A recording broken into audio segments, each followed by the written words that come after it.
राधा, बहू खाने में आज ऐसा क्या बना रही हो जो खाना परोसने में इतनी देर कर रही हो? हैं? सभी कब से इंतजार कर रहे हैं, अब किसी में भी और भूख बर्दाश्त करने की ताकत नहीं बची। माँ जी वो क्या है ना, आज लकड़ी थोड़ी गीली थी, इस वजह से देर हो गई। फिर भी मैं कोशिश कर रही हूँ कि जल्दी से सभी की थाली सजा दूं। बहू तुझे ना बस बहाने बनाने आते हैं।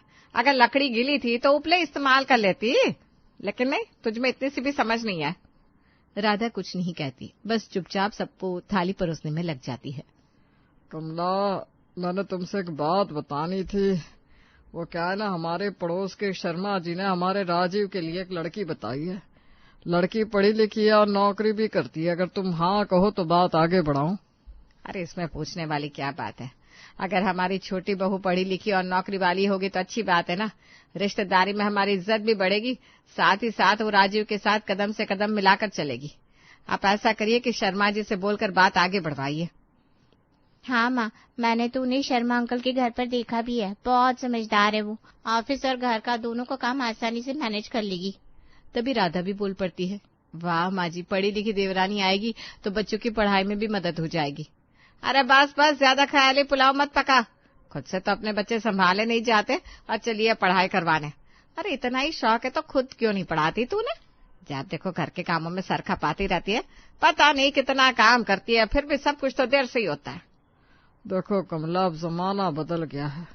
पढ़ी लिखी और कामकाजी बहू आएगी तो घर की सोच भी बदलेगी। राजीव की जिंदगी के साथ साथ घर के बच्चों को भी आसानी होगी। राधा बहू बिल्कुल सही कह रही है। अगर उसकी देवरानी पढ़ी लिखी होगी तो बच्चों को थोड़ा देख लेगी। तुम हर बात में उसे डांटा मत करो। कुछ दिन बीतते हैं, सभी को शर्मा जी का बताया रिश्ता पसंद आता है और प्रीति दुल्हन बनकर इस घर में आ जाती है। कुछ दिनों बाद, अरे प्रीति, अपने साथ ये सब क्या क्या सामान लाई है तू? कितनी तरह की मशीनें आई है, इनका इस्तेमाल कैसे होता है? मुझे तो इनकी बिल्कुल भी समझ ना आए। भाभी, ये सारी मशीनें हमारे काम को आसान बना देती है। आप कहो तो मैं आपको सब दिखा दूं, साथ ही चलाना भी सिखा दूंगी। ज्यादा परेशानी नहीं होगी आपको, बस 1-2 बार में चलाना सीख लेंगे आप। अरे ना ना प्रीति, मुझे क्या जरूरत है ये सब सीखने की, मैं तो वैसे ही ठीक हूँ। जैसे अब तक अपने हाथों से काम चलाया है, आगे भी वैसे ही चलाऊंगी। कमला देवी बैठे बैठे सब सुन रही थी। अरे बेटा प्रीति, देख तेरी जेठानी ना गांव की है, उसे तो वही पुराना सामान भाता है। तू ना अपने नए नए तरीके की चीजें अपने रसोई में रख ले, उन्हें तू ही इस्तेमाल कर। कहीं राधा प्रीति की देखा देखी ना करने लगे, मुझे इस बात का खास ध्यान रखना होगा। अरे अगर इतने बड़े परिवार में मशीनों से काम होने लगे तो बिजली का बिल कौन देगा? कुछ दिन बाद, अरे बड़ी बहू, चाय कब तक बनेगी? हर काम में कितना लेट करती हो तुम। कल मैं ऊपर की मंजिल पर गया था, छोटी बहू को 2 मिनट भी नहीं लगे चाय बनाने में। और एक तुम हो कि... तेरा ससुर बिल्कुल ठीक कह रहे हैं, कुछ सीख अपनी देवरानी से। ऑफिस के साथ साथ घर भी कैसे मैनेज कर लेती है। तू तो पूरा दिन इसी चूल्हे चौके में बिता देती है, फिर भी कोई काम समय पर नहीं हो पाता। माँ जी, प्रीति गैस इस्तेमाल करती है, समय की बचत हो जाती है, लेकिन मैं तो... अरे तू तो चुप ही रहा कर, अपनी गलती कभी मानने वाली नहीं है तू। तभी प्रीति नीचे आती है। भाभी क्या कर रही हैं? चलिए ना कहीं घूम कर आते हैं। अरे बेटा, तुम पूजा को साथ में ले लो, तुम्हारी जेठानी को तो काम से ही फुर्सत नहीं, कब से चाय बना रही है। माँ जी, मैं तो ऊपर से सारा काम निपटा चुकी, ऑफिस का काम भी फिनिश हो गया। सोचा आज भाभी के साथ कहीं घूम आओ, लेकिन देख रही हूँ भाभी अभी तक जुटी हुई हैं। अरे बेटा, तेरी जेठानी तो सुबह से लगी रहती है, उसे चैन कहाँ? वो सब हाथ से करती है ना, इसलिए उसके काम खत्म ही नहीं होते। भाभी, आपको देखकर हैरानी होती है, ये कपड़े मसाले सारे काम आप हाथ से ही करती हैं। इतना टाइम कैसे दे पाती हो आप?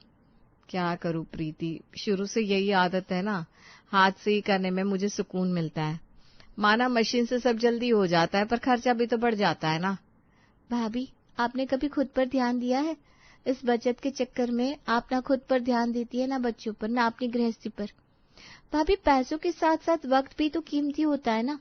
आपको पता है, मैं ऊपर वॉशिंग मशीन चला देती हूँ तो आधे घंटे में सब कपड़े हो जाते हैं, साथ साथ दूसरे काम भी निपटाती रहती हूँ, तो हुई ना समय की बचत। प्रीति, तुम अपनी जगह पर ठीक हो, पर मुझे लगता है कपड़ों को हाथ से धोना ही ठीक रहता है। बिजली भी बचती है, पैसा भी बचता है, साथ ही साथ कपड़े खराब भी नहीं होते। भाभी, आप मेरी बात मान लो, थोड़े बहुत कामों में इन मशीनों की मदद ले लिया करो। सारा दिन काम करते करते थक जाती होंगी आप, मैं तो काम निपटाकर थोड़ा आराम भी कर लेती हूँ। देख बेटा प्रीति, तेरी जेठानी ना ऐसी है, गांव की है ना, गांव का तरीका छोड़ नहीं पा रही है। तू ज्यादा परेशान ना हो, ये अच्छा करती है करने दे उसे। कमला, प्रीति बिल्कुल ठीक बोल रही है। ये भी तो सोचो, जब औरत सारा दिन काम में उलझी रहेगी तो बच्चों को समय कैसे दे पाएगी। बाबूजी, बच्चों को तो मैं संभालती हूँ, उनका खाना कपड़े सब कुछ मैं ही तो देखती हूँ। पढ़ाई लिखाई का टाइम वो शायद मैं नहीं निकाल पाती। यही तो मैं कह रही हूँ भाभी, घर की काम मशीन कर ले तो आप बच्चों के साथ वक्त बिता सकती हैं, उनकी पढ़ाई भी हो जाएगी, साथ में वे अपनी माँ के साथ मस्ती भी कर पाएंगे। बच्चों की पढ़ाई उनके पापा भी तो करवा सकते हैं ना, सब मेरे जिम्मे थोड़ी ना है। तभी वहाँ राधा के बच्चे आ जाते हैं। मामा सुनो ना, कल स्कूल में एक प्रोजेक्ट सबमिट करना है। तुम्हें तो बहुत सुंदर ड्राइंग बनानी आती है, चलो ना मेरी मदद कर दो। बेटा खुद से कर लेना, मेरे पास बिल्कुल भी समय नहीं है। थोड़ी देर में तेरे पापा आ जाएंगे, मुझे खाने की तैयारी भी करनी है। ओहो, तुम्हारे पास कभी टाइम ही नहीं होता। बच्चा उदास होकर वहाँ से जाने लगता है। तभी उसकी नजर प्रीति पर पड़ती है। चाची, क्या मेरी हेल्प कर देंगी? मम्मी को तो कभी टाइम नहीं मिलता, सुबह से मम्मी रसोई में लगी रहती है। हाँ बेटा, क्यों नहीं, आओ मैं तुम्हें ऊपर लेकर चलती हूँ, हम वहीं साथ में प्रोजेक्ट कंप्लीट करेंगे, तुम्हें मजा भी आएगा और मैं तुम्हें कोल्ड कॉफी भी पिलाऊंगी। सच चाची, आप मेरी हेल्प कर देंगी? वाह, आपको सब आता है, कोल्ड कॉफी भी मिलेगी घर पर? प्रीति, बच्चों को पढ़ाने का वक्त मेरे पास सच में नहीं रहता, क्या करूं, घर का काम भी तो जरूरी है। देखो राधा, काम में लगे रहना ठीक है, पर बच्चों का भविष्य उससे भी बड़ा काम है। अगर वो पीछे रह गए तो तुझे ही अफसोस होगा। आप सही कहते हैं बाबूजी, पर ये सब मेरे बस का नहीं है। हाथ से करने की आदत है, वही करती हूँ। मशीनों से मुझे डर लगता है, और माँ जी को सिलबट्टे का मसाला ही पसंद आता है। क्यों माँ जी? कमला जी चुप रहती है, कुछ नहीं कहती। चलो बच्चों, छोड़ो ये सब, हम ऊपर चलते। तुम्हारा प्रोजेक्ट भी करना है ना, मम्मी को मैं बाद में समझा दूंगी। राधा बहू, चलो बहुत बातें हो गई, अब जल्दी जल्दी चूल्हे में आग जला दे, नहीं तो खाना बनते बनते आधी रात हो जाएगी। हाँ माँ जी, करती हूँ। माँ जी, वैसे मैं सोच रही थी एक गैस चूल्हा खरीद लेते, समय की बचत हो जाती। देख राधा, तू ना ज्यादा हवा में मत उड़, गैस चूल्हे का पैसा कौन देगा? तो मेरे बेटे की सारी कमाई को बर्बाद करने पर लगी रहती है। अरे प्रीति की बात अलग है, वो कमाती है, वो सारे सामान उसके पियर वालों ने उसे गिफ्ट में दिया है, इसलिए ज्यादा सोच मत। आज तक जैसे किया है आगे भी वही करेगी। जी माँ जी। कुछ दिन बाद राधा सिलबट्टे पर मसाला पीस रही थी, तभी भाभी क्या कर रही हैं? आज के समय में सिलबट्टे का इस्तेमाल कौन करता है? चलो मैं आपको मिक्सर चलाना सिखाती हूँ, आपके मिनटों का काम सेकंड में हो जाएगा। नहीं प्रीति, रहने दे, मैं अपने सिलबट्टे से ही खुश हूँ। कमला, देख रही हो ना अपनी बड़ी बहू को, प्रीति बार बार इसे समझाने की कोशिश कर रही है, लेकिन ये जिद पर अड़ी हुई है। इसकी ये जिद ही एक दिन बच्चों का नुकसान करेगी। तुम राधा को समझाओ, वो तुम्हारी जरूर सुनेगी। हाँ जी, ठीक है। कुछ दिनों तक सब पहले जैसा ही रहता है। फिर एक दिन, भाभी आपने दही रखी है क्या? मुझे जरा सी दही दे दो ना। हाँ लो ना प्रीति, दही वहीं कोने में मटके में रखी हुई है। भाभी आपने दही को मटके में क्यों रखा है? फ्रिज में रख दो, ठंडा भी रहेगा और जल्दी खराब भी नहीं होगा। अरे प्रीति, फ्रिज कहाँ से लाऊं मैं? वैसे भी फ्रिज होगा तो बच्चे ठंडा पानी पीने की जिद करेंगे, और तुम्हें तो पता ही है ठंडे पानी से बच्चे बीमार पड़ जाते हैं। वैसे भी मैं ना शुरू से मटके का पानी ही पीती आई हूँ, तो मटका ही ठीक है। वैसे काम भी चल रहा है, क्यों आदत बिगाड़ना, और तो और पैसों की भी बर्बादी। भाभी आप बिल्कुल ठीक बोल रही हैं, आपकी बात अपनी जगह सही भी है, पर फ्रिज आसानी हो जाती है, चीजें खराब नहीं होती जल्दी, सब्जियों को ठीक रखने के लिए बार बार गर्म भी नहीं करना पड़ता। अरे प्रीति, इतनी झंझट वाली बात नहीं है, तुझे पता है मैं तो सारी सब्जियों को रात में दोबारा गर्म करके रख देती हूँ, सुबह तक ठीक रहती है। पर भाभी अगर फ्रिज होगा तो आपकी मेहनत कम लगेगी, आपको अपने लिए भी समय मिलेगा। गृहिणी का मतलब ये नहीं कि सारा दिन आप सिर्फ मेहनत करें, गृहिणी का मतलब आप काम के साथ साथ अपने लिए, अपने बच्चों और पति के लिए भी समय निकालें। असली मायने में वही कुशल गृहिणी की पहचान है। तू सही कह रही है प्रीति, पर तू जानती है ना तेरे भैया के हालात कैसे हैं, इतने पैसे कहाँ से आएंगे? तुम और राजीव दोनों नौकरी करते हो, इसलिए तुम्हें पैसों की दिक्कत नहीं है। भाभी ये तो रोजमर्रा की जरूरत का सामान है, कोई फालतू के शौक नहीं है, इसका सीधा असर आपके स्वास्थ्य और बच्चे पर पड़ता है। प्रीति ये बात कहकर ऊपर चली जाती है। कुछ दिन बाद रेखा किसी काम से ऊपर जाती है। वहां प्रीति सब्जियां काट रही थी। अरे ये क्या है प्रीति, इसमें तो सब्जियां खुद ब खुद कट रही है, ऐसा लगता है कोई जादू है। भाभी जादू नहीं, इसे फूड प्रोसेसर कहते हैं। इसमें सब हो जाता है, सब्जियां कटती हैं, मसाले पीसते हैं, यहाँ तक कि आटा भी गूंथ सकते हैं। वाह प्रीति, तू तो बहुत समझदार है, सारे काम इतनी आसानी से कर लेती है। इसमें समझदारी की क्या बात है भाभी, ये तो मशीन का कमाल है। आप चाहो तो आप भी सब सीख सकती हो। सच? लेकिन मुझे शायद थोड़ी दिक्कत होगी। नहीं भाभी, मैं सिखाऊंगी ना आपको। चलो अभी करके दिखाती हूँ, फिर आप करना। प्रीति रेखा को सिखाती है। रेखा पहली बार इस्तेमाल करती है और खुशी से खिल उठती है। अरे वाह, सच में कितना आसान है सब करना। इसे यूज करने से तो मेरी मेहनत के साथ साथ मेरा समय भी बच जाया करेगा। लेकिन अफसोस, मैं इसे खरीद नहीं सकती। कुछ दिन बाद प्रीति नीचे आती है तो देखती है रेखा तवे पर बारी बारी सबकी रोटियां सेक रही है।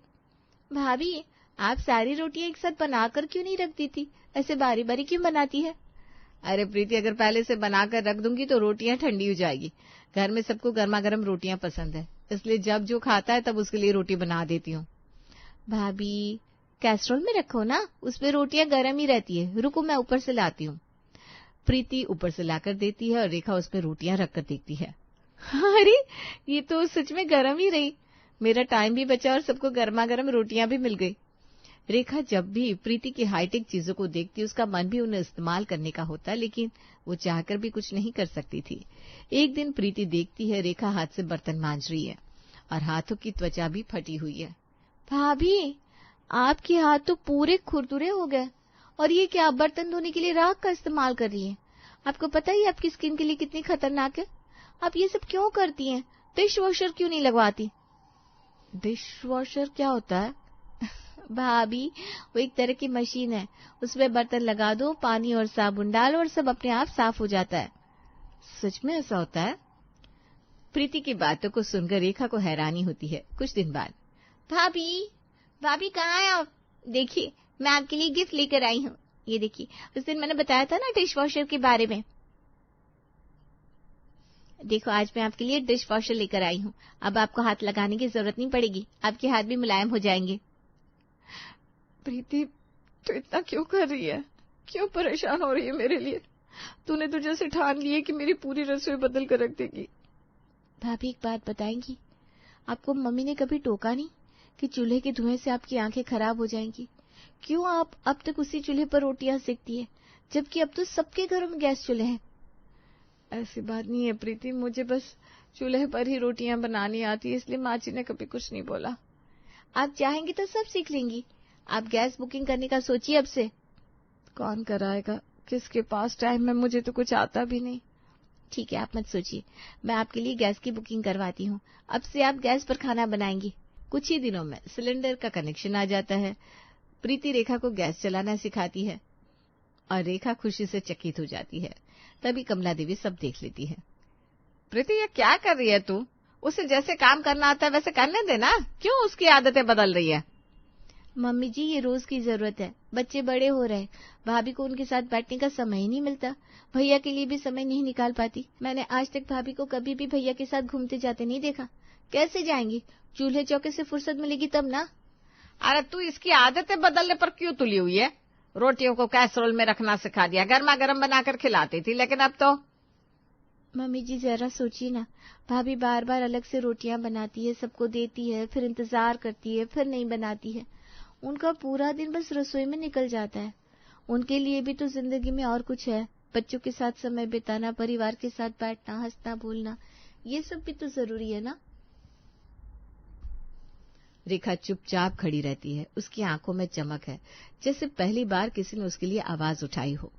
एक दिन रेखा और प्रीति किचन में बैठी बातें कर रही थी, तभी प्रीति, धीरे धीरे तुमने मुझे रोजमर्रा की इतनी चीजें सिखा दी है।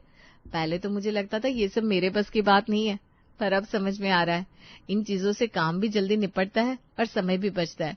मुझे अपने बच्चों और परिवार के लिए भी वक्त मिल पा रहा है, और ये सब तुम्हारी वजह से संभव हो पाया। भाभी, जब मैंने आपको पहली बार देखा था ना, तो मेरा बहुत दिल दुखने लगा था।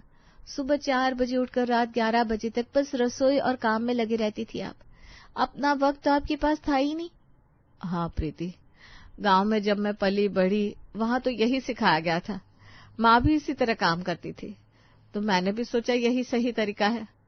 लेकिन अब महसूस होता है कि बिना वजह मेहनत कर रही थी मैं। भाभी, मेहनत करने में बुराई नहीं है, पर समझदारी से मेहनत करना जरूरी है। यही तो फर्क है गांव और शहर की सोच में। अब आप देखो, फ्रिज आ गया, सब्जियां खराब नहीं होती, कैस्ट्रोल है, रोटियां गर्म रहती है, गैस है तो धुएं से आपकी आंखें नहीं जलती, और सब कुछ जल्दी जल्दी भी होता है। सच कहूं प्रीति, जब मैंने पहली बार गैस पर रोटी बनाई ना, तो लगा जैसे मेरी जिंदगी ही बदल गई। अब तो बच्चों के साथ बैठकर मैं थोड़ी देर हंस बोल लेती हूँ। पहले तो बस इंतजार करती रहती थी कि सब खा ले, फिर मैं खाऊंगी। मैं जानती थी भाभी, इसलिए मैंने ठान लिया था कि आपको ये सब सिखाना ही है, क्योंकि आप भी तो इंसान हो, आपको भी तो थोड़ा सुकून चाहिए। प्रीति, तुम मेरी छोटी बहन बनकर आई हो इस घर में, वरना मैं तो सोच भी नहीं सकती थी कि मेरे लिए कभी कोई इतना सोचेगा। तुम्हारा बहुत बहुत धन्यवाद। अरे भाभी, इसमें धन्यवाद कैसा? एक तरफ बहन भी बोल रही है और दूसरी तरफ धन्यवाद भी दे रही है। बहन होने का मतलब यही तो है, एक दूसरे का साथ देना, एक दूसरे को आगे बढ़ाना। प्रीति, सच कहूं, तुमने मेरी जिंदगी आसान कर दी। अब मुझे लगता है मैं सिर्फ घर की नौकरानी नहीं हूं, बल्कि एक पत्नी, एक माँ और एक इंसान भी हूं। यही तो मैं चाहती थी भाभी, कि आप भी वक्त निकालकर बच्चों के साथ खेलो, पति के साथ 2 बातें करो, और सबसे जरूरी अपने लिए भी जियो। हाँ प्रीति, अब मैं समझ गई हूँ, काम को स्मार्ट तरीके से करना ही असली गृहिणी होने की पहचान है। बिल्कुल भाभी, और अब देखना, आपसे ज्यादा स्मार्ट बहू पूरे मोहल्ले में कोई नहीं होगी। दोनों हंस पड़ती है, माहौल हल्का और अपनापन भरा हो जाता है।